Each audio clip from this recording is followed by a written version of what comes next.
Dad! Check ko sa appraiser yung watch ng daddy mo.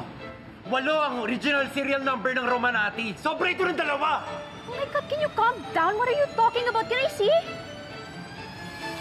Oh my... Zach! Ibalik mo yan sa daddy mo. Ibalik mo sa akin yung pera ko! Wait lang, okay? There must be some mistake. This is a rare item, okay? Ang tagal na nito sa dad ko. Bata pa lang ako sinusuot na Wala dito. akong pakialam. Sino sinungaling?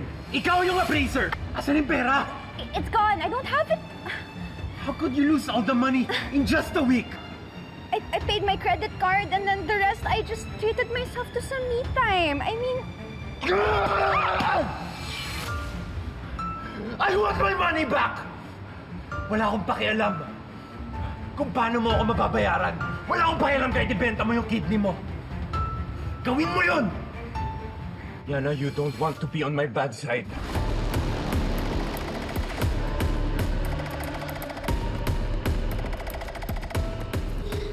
Please pick up. Please. Dad! Dad, the watch you gave me is fake? Binigay ko yan sa'yo para ma-inspire ka. Binili ko yan nung unang beses akong ma-promote sa trabaho. Reminder ko yan sa sarili ko na may patutunguhan lahat ng paghihirap ko. So fake nga po yung watch. Is it really fake, Dad? Ano bang mas mahalaga sa'yo? Yung presyo niyan o yung sentimental value? Dad, I need to pay Zach back. Okay, I really need to pay him back. Wala akong ganong klaseng pera. Ibalik mo na lang yung binayad sa'yo. Dad, ubus na. Okay, Dad, wala na. I really need it, Dad, please. You're a law student. Kaya mo nang gawa ng paraan yan. Hello?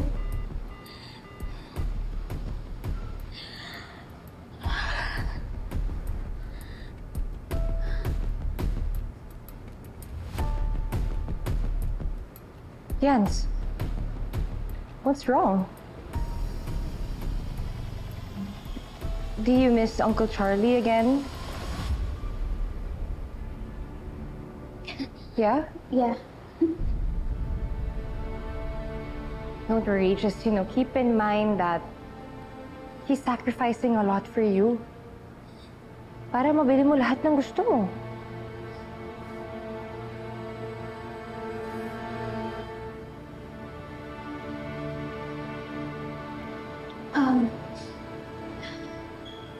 Do you like my bag? I'm selling it. Oh, okay, yeah, I like it, but I have to ask permission to my mom before I buy anything expensive. Why? Why do you need the money? Maybe you should ask Uncle Charlie. I'm pretty sure he won't say no to you.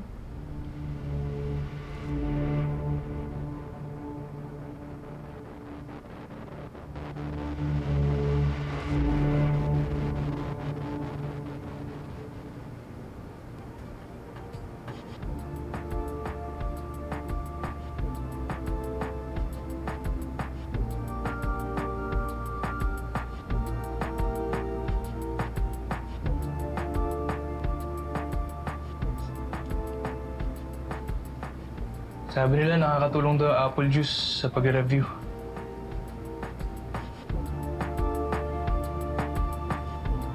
Why are you being nice to me? Alam mo, Yana, kahit na nakahiya mo ako sa mga sosyal mong kaibigan, kaibigan pa rin ang turing ko sa'yo. Ano ba yung binabasa mo? I need some loophole para matakasan ko yung pagbabayad ng isang gamit na binenta ko, okay? Nagwawala si Zach. Peke pala yung relo ni Dad. Anong sabi ng tatay mo? Pwede bang wag mo muna akong pakialaman, okay? Unless you have 400,000 with you? 400,000? Mukha ba ako may ipon? Pero, sige. Teka. May naisip ako. Pwede kang tulungan magkapera. Ano? Dito.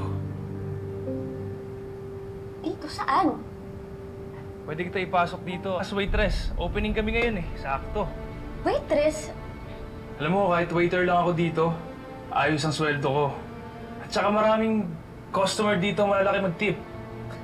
Mapipera eh. Wala akong alam sa pag-waitress, okay? Can you just please leave me alone?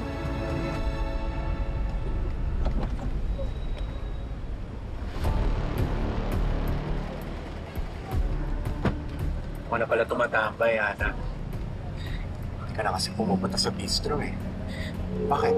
Iwasan mo ba ako? Siyempre, I just don't... Asan yung pera ko? Sakto lang pa kasi yung bayad sa akin, but... Damn it, Yana! Talaga ako siniseryoso, no?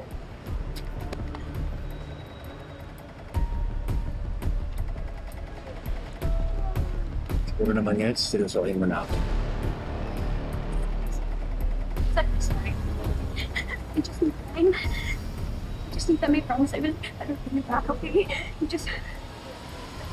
Siguraduhin mo. Hindi ka lang sa utang mapapaw.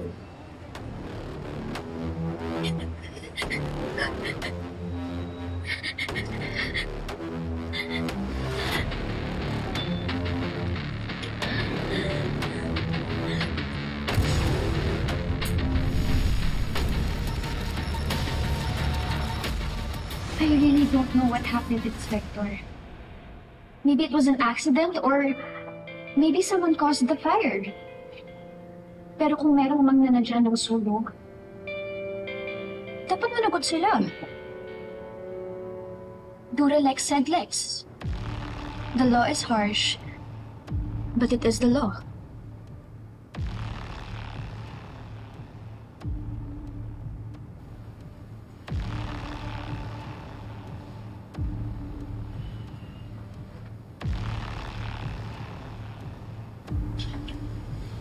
Yeah. How was it? I think it went well.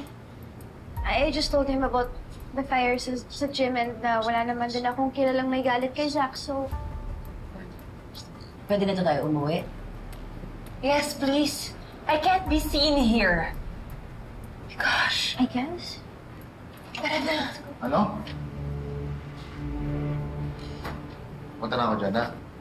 Inspector. Inspector, may problema ba? May bagong development sa kaso. Ano po nangyari?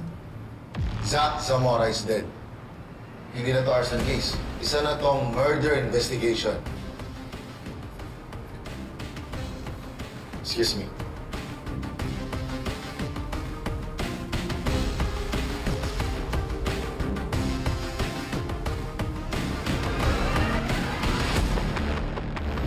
What happened to Zach?